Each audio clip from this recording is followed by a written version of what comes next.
Good morning, ladies, and welcome to the first part of your Sewing in the UK bag making unique pouch tutorial video pattern, whatever you want to call it. We're going to start with the decorative panel on the front of our pouch. So we're going to need the central front panel, which has been interfaced with a woven fusible interfacing. Now, if you haven't got woven, if you're new to bag making and you haven't got woven fusible interfacing, please don't go rushing out and spending a fortune buying woven. Use a lightweight non-woven. A better quality one is better than the cheap stuff that you buy from eBay at 99p. But for this project, for a first-time project, and I know a lot of you will be first-time bag makers, please don't, sorry, I just dropped something. Please don't go out and spend a small fortune on fancy things that you may never use again, especially if you're coming from a different sewing discipline. If you're not a bag maker normally and you're coming from perhaps dressmaking, you won't ever use the woven again. So, you know, you'll get a much better finish if you use the proper things. To be fair, first time bag makers, not worth it. So you'll need your front centre panel. So that's a rectangle that is, I think 6 inches. Yep, 6 by 10 3/4. And it needs to be interfaced. Then you will need 5 panels. Now, I've made mine a little bit longer than they need to be because I just find it's easier to make them longer. And these are, well, they're just shy of 8 inches, but they're 2 inches wide. So strips that are a minimum of 7 inches, ideally, by 2 inches wide. And what we're going to do is we are going to make our decorative strips using these strips. So I'll show you how to do it. I have my pressing mat. So you take your strip and you fold it in half, right sides together.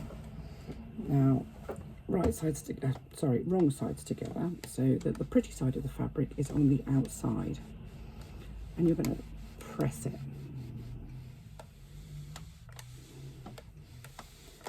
to get a nice seam along that back, a nice pressed seam. Then you're going to take the raw edge and fold it into the middle. So take your raw edge, fold it into that pressed seam that you've got. Now, this is exactly the same technique, if you continue bag making, that you will use to create a 4-fold strap, which is what most straps on most bags is called. Not all, because some are different, but a standard 4-fold strap is created this way. So you're basically going to fold both of the raw edge sides, the long raw edge sides, into your center crease that you made, the center seam that you made. It's not a seam, it's a crease. Apologies, I don't think I've got my brain in this morning. So there we go. So you made a crease down the middle, and you folded one side in and then the other side in. So now those two raw edges match up. And what we're going to do then is fold that panel in half, which fully encloses all of those raw edges on the fabric,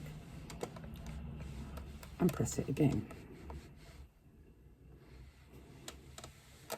For those of you that are wondering, who don't come from a quilting background, this is a wool pressing mat, which I find fabulous. So we're going to, having taken that, you can clip it together if you want to. Clip that open where you've got the opening together if it makes you feel more confident that you can stitch it down properly. But we're going to stitch all the way down that open edge using an 1/8 of an inch seam allowance. Now, 1/8 of an inch is pretty hairy. If you take it slowly, you'll be fine. This stitching will be visible, so make sure you pick a thread that's either matches your fabric. If you're not too confident with your top stitching, use a self-coloured thread, because you don't really want, if you're not confident, to have any mistakes that you make or any wobbles that you make glaringly obvious. So use a self-coloured thread. For me, I always find that if I use a contrast thread, I top stitch better because I know that it will be visible. So I guess it depends on your mindset, really, whether you're brave or whether you're just foolhardy. Now, I don't know if you can see that, but that's stitched. Yes, I think you can. That's stitched along there at an 1/8 of an inch seam allowance. And I'm now going to stitch down the other side using the same seam allowance so that I have a nice line of stitching down both of the sides of my panels.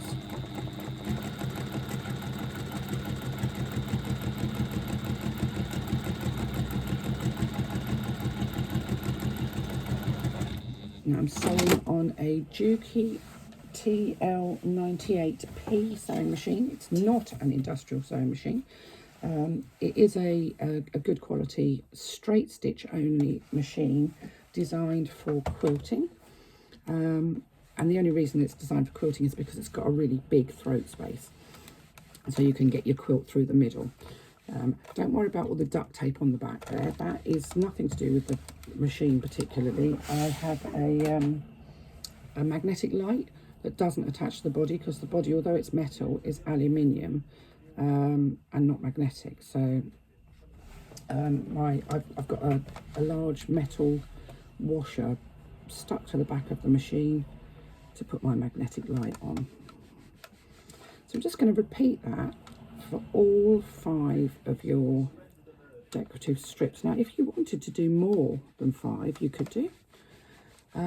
It really is very much up to you. I'm just giving you the idea. I'm just going to press all of them first before I stitch them.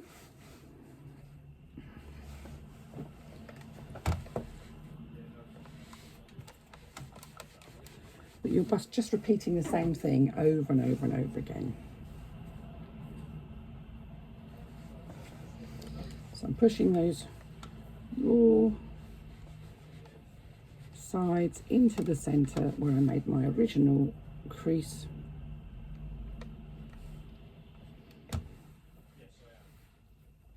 Oh, I'm sorry about the background noises. I have, well, like a lot of us, I have a husband that's working from home. He does a lot of video calls to people in other countries. Doesn't sound like he does a lot of work on, if I'm honest. There's an awful lot of hilarity goes on, a lot of laughing. You know, and today I've also got the dubious pleasure of having my grandson here. He's only 9 because he's not feeling very well and his dad's had to go to work, so he's come to stay with grandma as well. So we may well be disturbed. It happens. This is life. So just get those all pressed in.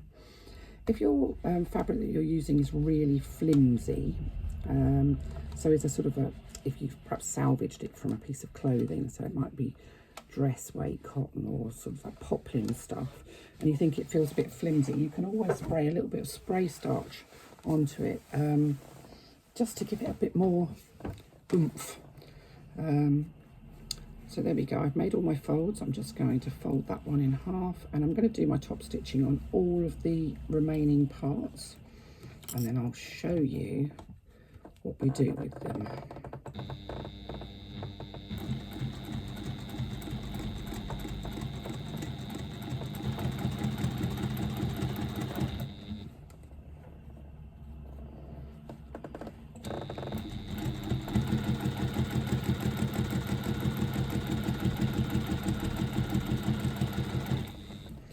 Need to back stitch at the beginning and the end of this because the ends will be enclosed within the bag itself.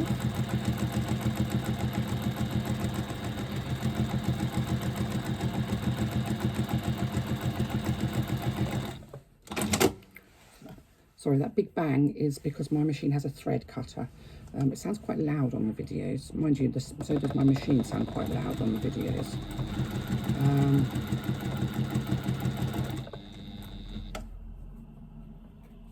As you can see, I don't actually clip mine. It really depends on how confident you are with your top stitching. And you are top stitching on a piece of fabric that is essentially ½ an inch wide, so it's quite narrow.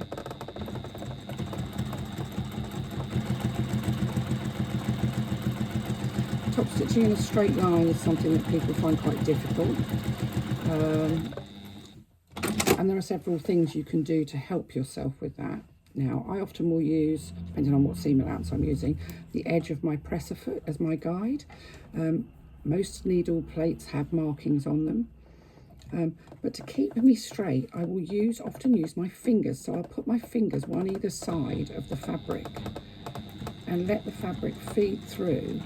I'm not pushing it, the feed dogs are dragging it through.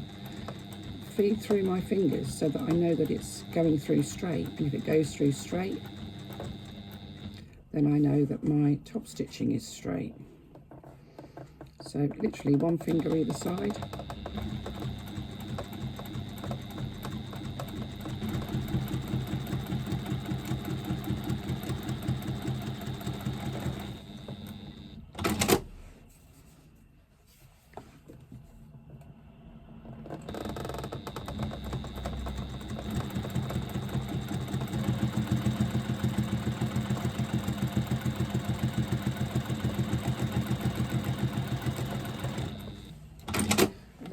Now we have 5 beautiful strips.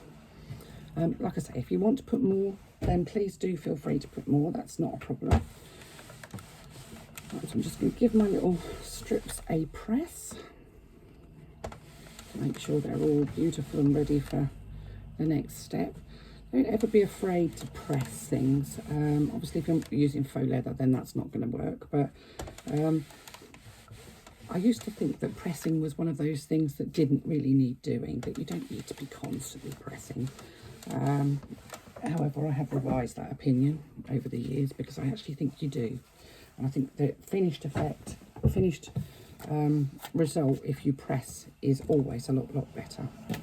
So I'm now going to take my centre front panel and I'm going to fold it in half with the 2 short ends together.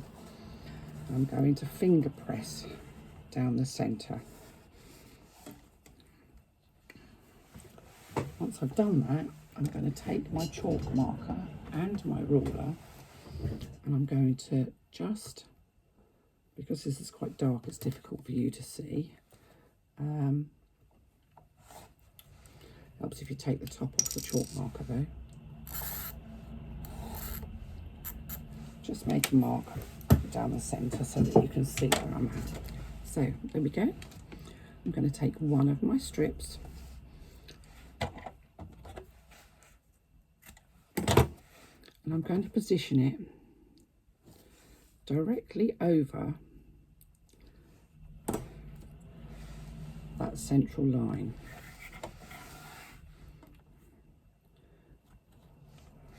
You can see my strip is too long, so I'm just going to trim off the end and pop a clip in. So I now have one strip fitted. I'm going to take my next strip and I'm going to butt it up. I'm going to leave effectively about 1/8 of an inch. What you need to make sure, you can either butt them right up together or you can leave a small gap. I like to leave a small gap. I think it actually looks better if you leave a small gap. But what you must make sure is that the gaps that you leave are exactly the same. So don't worry about cutting the bottom end off of that second one. We're going to put another strip next door, again leaving the same amount of gap or butting up. It depends on what you want to do. And I'm literally leaving about 1/8 of an inch. I'm not measuring, I'm eyeballing. So we've got the central panel, which we've cut down to length. We've got we've put 2 on one side that we haven't cut down.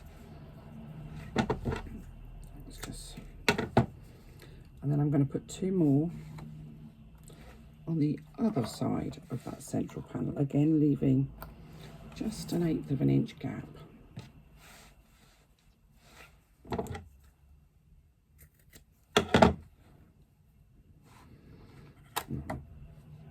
Oops, what am I doing?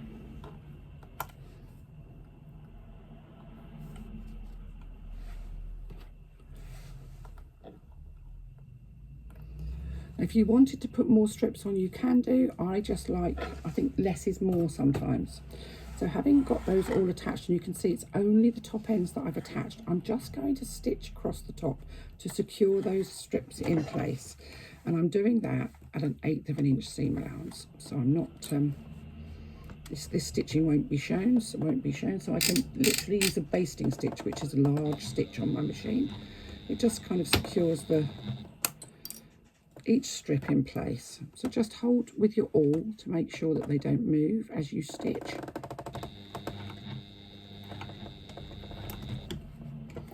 Removing the clips as you go.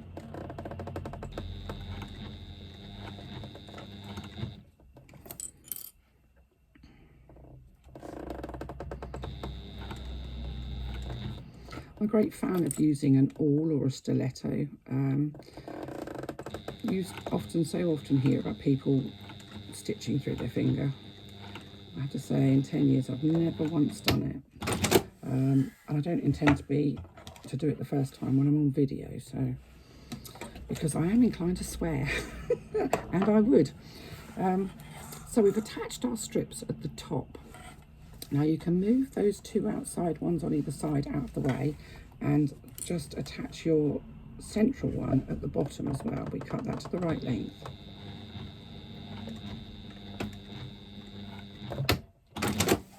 And that is just a basting stitch done at 1/8 of an inch seam allowance, so it's not in the way. So now we have these tassely bits. And you have to decide how you want to do this, whether you want to twist your strips outwards or twist them inwards. What I would suggest is that you do the opposite on either side. So I'm going to take my strip, my first strip, and I'm just going to twist it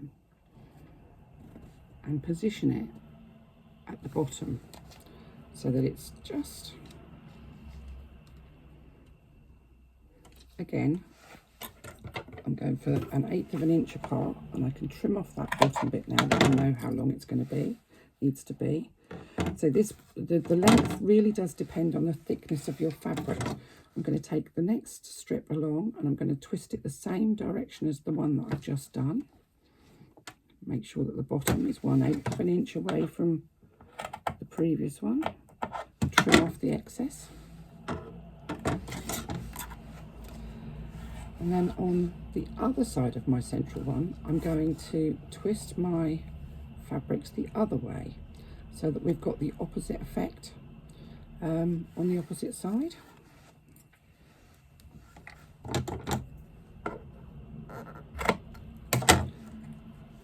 Cut and clip, twist,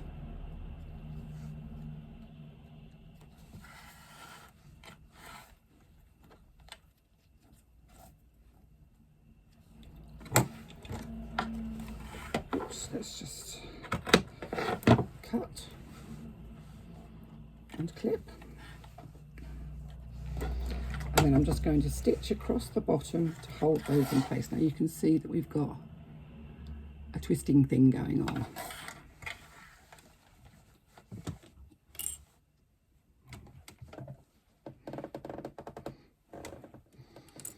So having clip them, I'm just going to baste the bottom edges in place.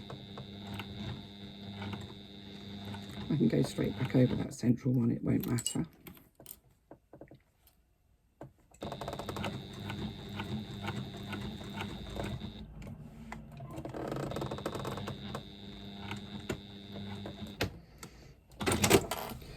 Now if you want to, you can leave them like that and just have them looking pretty like that. Or what I like to do is I like to stitch up a little way so that I can actually have make sure that the twist is central. So I'm going to actually mark where I want to do my stitching to, and on the top of my panel I'm going to mark 1.25 inches. So I'm literally just going to make a line across, mark a line across. It's 1.25 inches from the top. You can see that I've made that mark that goes right across all of my strips. I'm going to do exactly the same at the bottom.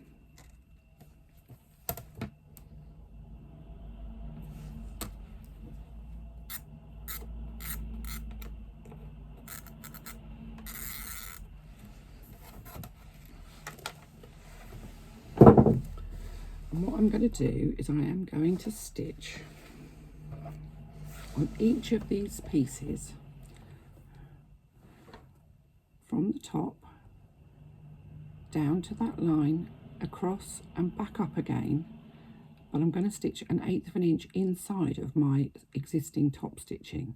Now this is where things get a little bit hairy because it is quite close, and I'm going to do that on each of these panels at the top and the bottom.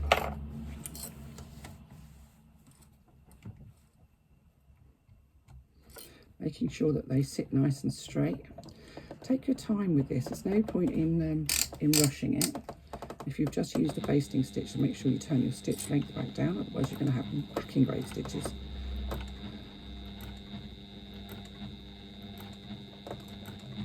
So I've got to my 1 1/4 inch line.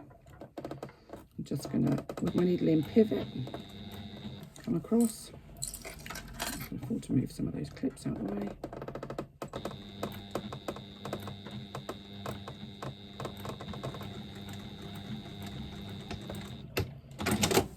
So that's one.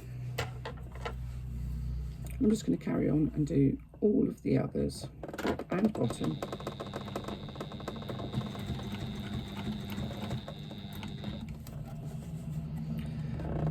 It's not essential that you do this. I just like to do it because I think it pushes the folded bits in to the centre, the twisted area into the centre, so that it becomes more symmetrical.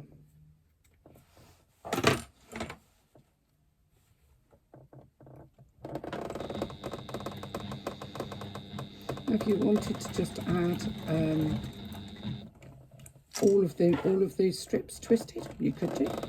Make it yours. I'm just giving you an idea. This is just something that I've done before, and I think it looks quite effective on the front of a simple pouch. So you know, you don't have to follow me, you don't have to do what I say. This is just an idea, and it just looks really pretty. And as we head up to Christmas, you know, handcrafted Christmas gifts are just lovely.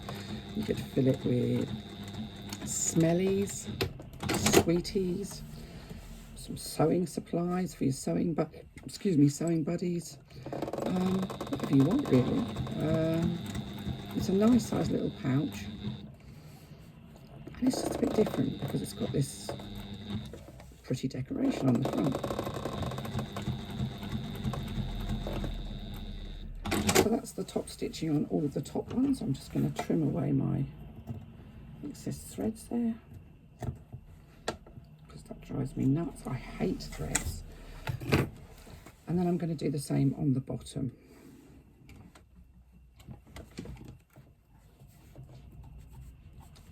So daisy.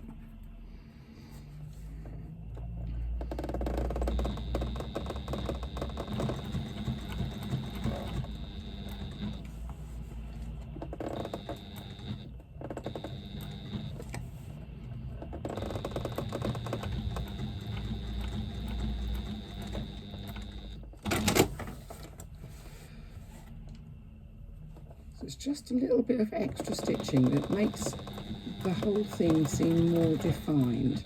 I also find that if I do this little bit of extra stitching, I'm much less likely to catch, I need to go across a little bit more, to catch these strips on things. Because there's always a possibility that if you've got too many things that kind of loose and floppy, that you'll catch them on buttons and door handles and who knows what.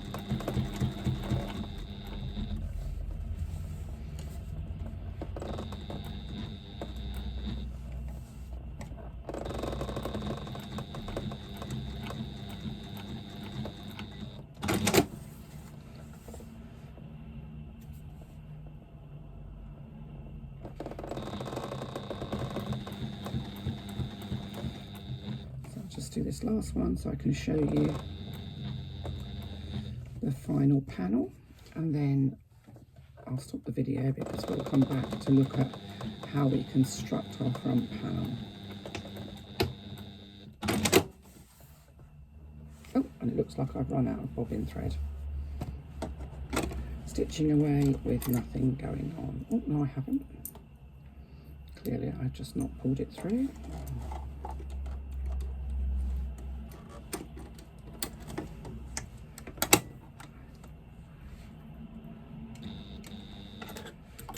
So let's try that one again, shall we?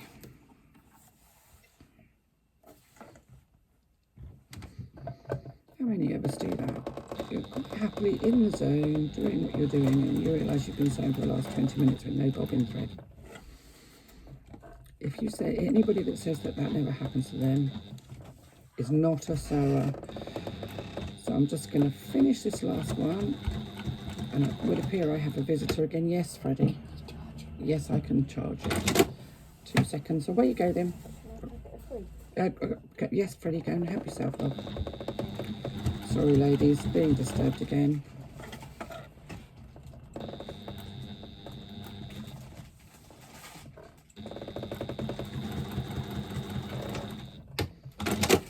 It's Grandma keeping the sweetie jar in her sewing room. No ulterior motive there.